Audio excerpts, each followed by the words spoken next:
I know that some are skeptical about the size and scale of this recovery plan. This morning, I'd like to talk about some good news and some bad news.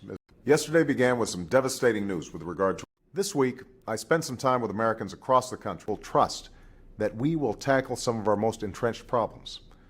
And that's why in Turkey, I spoke to members of Parliament. I want to briefly share some news about our economy and talk about the work that we're doing both to protect American consumers and to put our economy back on a path to growth and prosperity. These are some of the groups who've been among the fiercest critics of past comprehensive health care reform plans. It was an honor to address some of America's newest sailors and Marines as their commander-in-chief. Charged with applying principles put to paper more than 2 centuries ago to some of the most difficult questions of our time.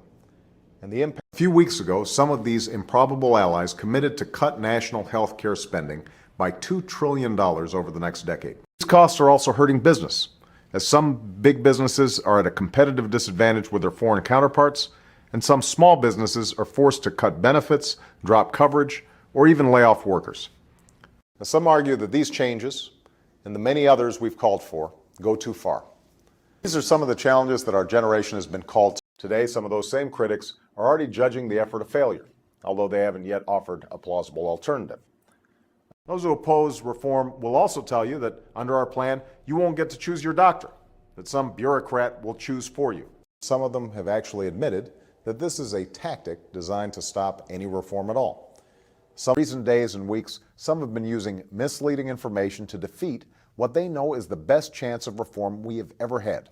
There's been a lot of attention paid to some of the town hall meetings that are going on around the country, especially those where tempers have flared.